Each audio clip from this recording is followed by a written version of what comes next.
યુદ્ધમાં ઈરાનના વડા સહિતના મૃતકોને KSI દ્વારા શ્રદ્ધાંજલિ પાઠવાઈ। યુદ્ધમાં ઈરાનના વડા રહેબે મોઇઝમ શહીદ આયાતુલ્લાહ સૈયદ અલી ખામેનાઈ તથા તેમની સાથેના શહીદ થયેલા મૃતકોને શ્રદ્ધાંજલિ પાઠવવા માટે ખોજા સમાજના KSI દ્વારા શોકસભાનું આયોજન અંબાચોક ખાતે કરવામાં આવ્યું હતું, જેમાં મોટી સંખ્યામાં લોકો જોડાયા હતા અને દીપ પ્રજ્વલિત કરી મૃતકોને શ્રદ્ધાંજલિ પાઠવવામાં આવી હતી।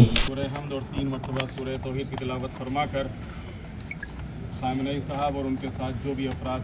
जहाँ बहक और शहीद हुए हैं उनकी अरवाह को बख्श दे।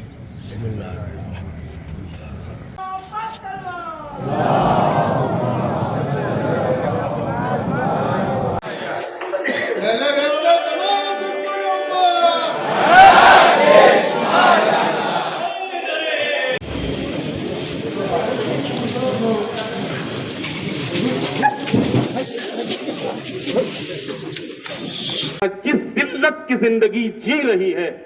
और आज जिस तरीके से दुनिया के इस जालिम और जाबिर और डिक्टेटर के सामने हाथ जोड़े खड़ी हुई है, वहीं ये मर्द मुजाहिद अकेला उसके सामने डटा हुआ था।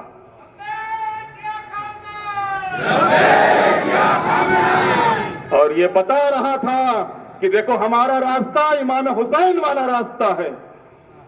और हमारा रास्ता करबला वाला रास्ता है। अगर कल मेरे मौला और आका ने यजीद के हाथ पे हाथ नहीं रखा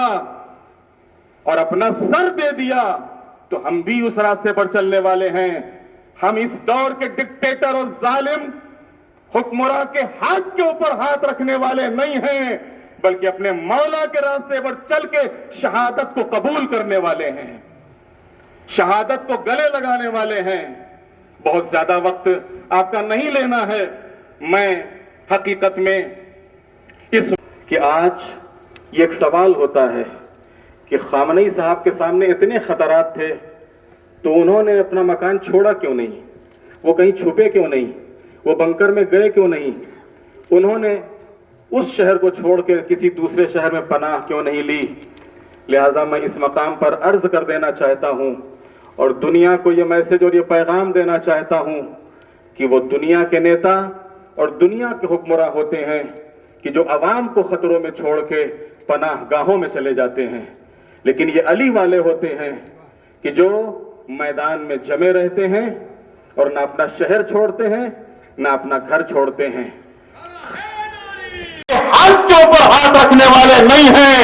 बल्कि अपने मौला के रास्ते पर चल के शहादत को कबूल करने वाले हैं, शहादत को गले लगाने वाले हैं। बहुत ज्यादा वक्त आपका नहीं लेना है। मैं हकीकत में इस वक्त मौला इमाम ज़माना अलैहिस्सलाम की खिदमत में और तमाम उलमा और मराजे की खिदमत में और तमाम मोमिनीन की खिदमत में, तमाम अहले इस्लाम और तमाम उन અને જે રીતે એમણે આપણને શીખવ્યું છે કે અહિંસા સામે અને જે લોકો અન્યાયી છે એના સામે કઈ રીતે લડવું અને ગમે એવો પણ અન્યાય હોય દુનિયામાં ગમે ત્યાં તો આપણે સત્ય શું તો સત્ય સામે હંમેશા ઊભું રહેવું અને અડગ ઊભું રહેવું સામે દુનિયાની કોઈ પણ તાકાત હોય તો ક્યારે પણ આપણે ઝૂકવું જોઈએ નહીં। અને આપણે મૌલાના સાહેબે કીધું એમ ઇરેસ્પેક્ટિવ આપણા ઉપર ડિફિકલ્ટીઝ હોય પણ જ્યારે